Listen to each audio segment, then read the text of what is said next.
네, 2021년 8월 2일 이정훈입니다. 북한 얘기 좀 하겠습니다. 열돔 현상이 끝나고 태풍이 오겠죠. 자, 태풍과 코로나가 오면 북한이 흔들릴 수 있다. 우리한텐 기회가 왔다. 이걸 지적드리고자 합니다. 열돔의 태풍의 코로나에 북한이 흔들리고 있다. 기회 포착하자. 이겁니다.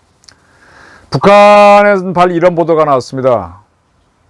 7월 10일부터 3주간 폭염과 가뭄, 북한도 굉장히 더웠던 모양이에요. 그래서 농민은 물론이고 도시 온 학생과 직장인, 공무원까지 총동원돼서 새벽과 저녁 시간에 논밭 물주기를 했답니다. 그렇게 3주를 지냈는데 8월에 딱 들어서면서 이제는 가뭄이 아닌 폭우와 홍수 대비하자, 이런 주장이 나옵니다. 리성만 북한 기상수문국 중앙기상예보대장, 우리에게 하면 기상청 중앙예보관인가요? 노동신문 기사에서 이렇게 주장합니다. 8월 상순에는 비가 자주 내리는 날씨로 변할 것, 이렇게 예상을 해주니까 정인남 농업성 국장이 지금은 벼가 이삭이 배고 패는 시기로서 이때 침수를 받으면 수확고가 크게 감소된다. 이제 큰 물과 폭우에 의한 피해를 어떻게 막는가에 따라 5개년 계획의 알곡 고지 점령의 성패가 결정된다. 농사는 하늘이 아니라 사람이 짓고 과학이 짓는다는 것을 다시금 깊이 새기고 재해성 이상기후에도 기민하게 대응할 수 있게 과학 농사 작전과 지휘를 더욱 박력 있게 해야 된다. 리영철 농업성 책임부원은 포전이 침수되는 경우 신속히 물빼기를 하고 농작물의 생육을 개선하기 위한 기술적 대책을 세워야 한다. 이 기간에 태풍 피해도 받을 수 있다는 것을 기정사실화하고 준비를 갖춰야 된다 라고 그랬습니다. 그리고 이제 비가 많이 내리면 일조량이 줄고 습도가 높아지면 병충해가 높아지니까 그것도 준비하자, 이렇게 얘기했습니다. 굉장히 7월 말에 더웠는데요. 7말 8초가 제일 더울 때잖아요. 이번 더위는 열돔 현상 때문에, 히트, 열이죠. 돔 지붕 아시죠? 그것 때문에 더웠다 그럽니다. 지상에서부터 한 5,000에서 7,000m 상공, 비행기가 날아가는 여객기 날아가는 바로 밑에 고도죠. 거기에 고기압이 발달해갖고 정체되어 있는 겁니다. 그러니까 이제 이게 돔처럼 덮고 있으니까 지상에서 태양을 받아서 뜨거워져서 올라오는 복사열이 고여있게 되죠. 온실처럼. 그래서 더웠던 겁니다. 평년 기온보다 5 내지 10도가 올라가죠. 그리고 이렇게 되다 보니까 저기압 전선이 안 만들어져서 비가 거의 안 왔어요. 안 옵니다. 실제로 지난주 비 참 안 왔죠. 근데 지금부터 변화가 있습니다. 최근에 6호하고 8호 태풍이 중국과 일본을 상륙했습니다. 6호는 우리 쪽에 올라올 때 찜통덜기를 몰고 왔거든요. 우리 쪽으로 안 오고 중국으로 가버렸습니다. 대신에 열돔 현상에다가 더위까지 보태줘가지고, 그러니까 어떻게 해요? 자꾸 더우니까는 우리나라 이제 댐들이 비 올 거 대비해서 다 비워놓고 있는데 물은 적은데 더워지니까 물 안에 사는 플랑크톤이 확 늘어나니까 그게 파랗잖아요. 녹조가 심해져 있습니다. 녹조 라떼처럼 되어 있는데. 근데 이번에 우리한테는 무더위를 갖다 줬던 6호 태풍이 중국 상하이 쪽으로 상륙하면서 우리한테 이 열돔 현상을 만들고 있는 고기압 중에 하나인 티베트 고기압을 밀어냈어요. 무너뜨려 버렸어요. 티베트 고기압하고 북대서양 고기압이 우리 상공에 떠갖고 열돔을 만들었는데 그게 한쪽을 무너뜨렸습니다. 그리고 이제 6호보다 약한 8호 태풍이 일본 센다이 동경 북쪽에 북해도 가까운 쪽으로 상륙해서 일본을 통과했습니다. 그러면서 북태평양에서 발생해서 우리나라를 덮고 있는 고기압, 북대서양 고기압을 흔들어 버렸어요. 열돔이 지금 사라지는 거죠. 그러다 보니까 이제 8월 들어 조금 덜 덥고, 그러다 보니까 저 시베리아 쪽에 있는 차고 건조한 공기가 내려오면서 그게 이제 더운 바람과 부닥치면 저기압이 돼가지고 순식간에 비가 오게 되죠. 태풍이 오게 되면 또 많은 비를 뿌리고. 근데 지금 이제 현재는 우리나라 기상청 가보면 9호 태풍은 정보가 없다 이렇게 돼 있는데 9호 태풍이 될 수 있는 것들은 만들어지고 있어요. 아직 닥쳐오는 게 없어. 그런데 유럽 기상청은 9호가 발생해서 9호가 이제 후보는 여러 개 있어요. 그놈이 아마 일본과 부산 사이를 통과해 동해로 간다. 8월 첫 주 주말쯤에 그렇게 보고요. 미국 기상청은 그때 이제 올림픽 폐막하는데 도쿄에 상륙할 걸로 봅니다. 어쨌든 이렇게 오게 되면 우리 쪽에는 또 비가 내릴 텐데, 그러면 이제 바로 우리는 녹조라 때 저수지는 없어지죠. 그때 우리가 얼마나 피해를 입을까 궁금해하는데, 작년에 굉장히 홍수 피해가 컸는데 거의 우리 피해 많이 안 입었었죠. 그게 왜 그렇습니까? 옛날 박정희 때부터 한 4대강 개발, 그 다음에 이명박 정부가 했던 보를 만드는 사업이 성공했던 거죠. 작년 같은 경우는 전두환 정권이 만들었던 평화의 댐이 북한강 한강에 홍수를 막는데 큰 기여를 했다고 제가 보도한 바도 있고요. 반대로 이렇게 해서 비가 오기 시작하면 북한은 2년 연속 풍수에 빠질 수 있습니다. 식량 위기가 심각해집니다. 이렇게 되면 이제 이인영과 박지원 씨가 활약하겠죠. 그걸 그대로 둘 것이냐 말 것이냐가 우리 사회가 결정할 때입니다.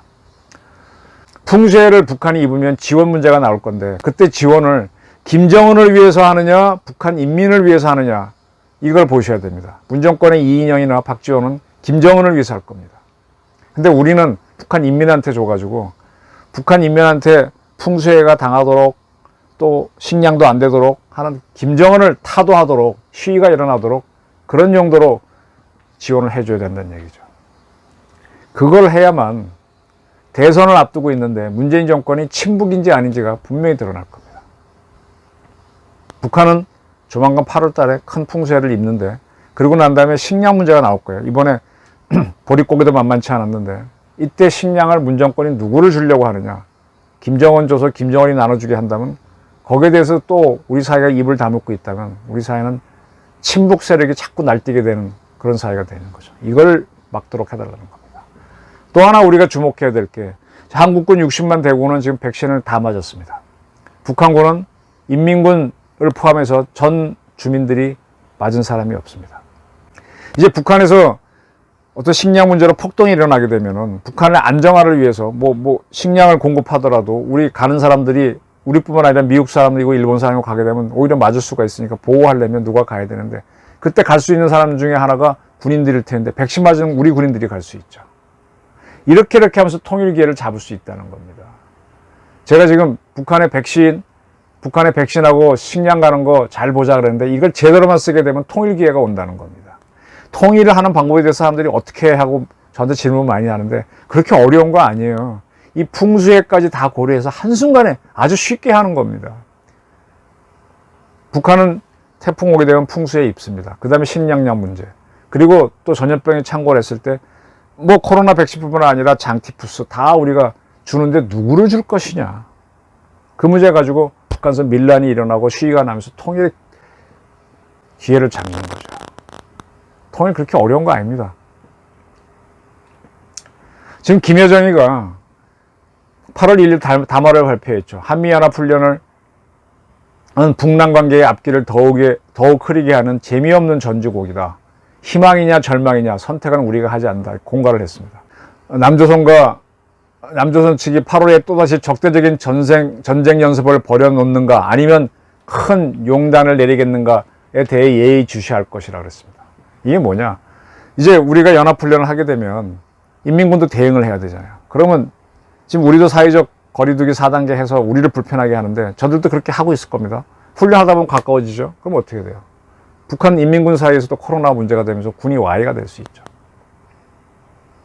그게 북한의 고통이니까 남북훈련, 우리하고 한미연합훈련 하지 말라는 거예요. 그럼 어떻게 해요? 우린 더 해야죠. 북한 때리는 것도 아니고 우리끼리 훈련이니까. 스스로 모순을 해요. 북한을 복잡하게 만들어야 돼요. 근데 특이한 거는 이 386과 주사파가 많은 민주당입니다. 민주당이 지금 복잡해졌어요. 송영일 대표는 한미연합훈련은 시뮬레이션 방식으로 하는 전투지휘소 훈련이니까 대규모 기동훈련이 아니니까 하자. 김여정이 말대로 적대적인 훈련도 아니다. 이렇게 얘기합니다. 근데 서른 의원 설명할 필요가 없는 사람인데, 한미연합훈련 연기는 코로나 방역은 물론 남북 북미 관계의 새로운 발판이 될 것이다. 조속히 한미는 훈련 연기에 합의해야 된다. 이렇게 주장합니다.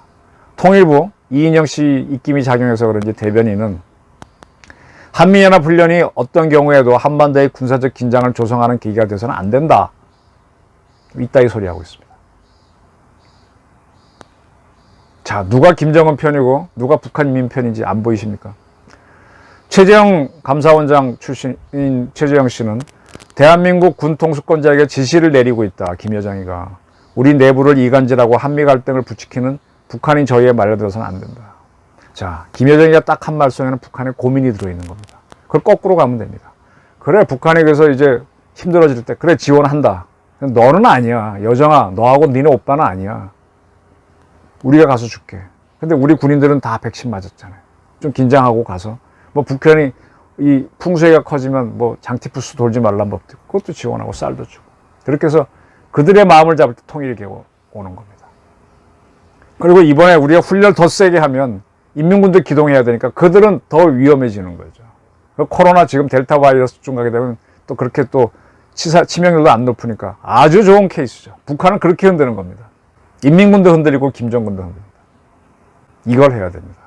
이걸 지금 안 하려고 하는 게 문재인 정권이 4단계를 2주 연장하면서 북한하고 어떻게 하려고 하는데 거꾸로 지금 윤석열이나 최재형 이런 사람들은 이거를 밀어붙여야죠.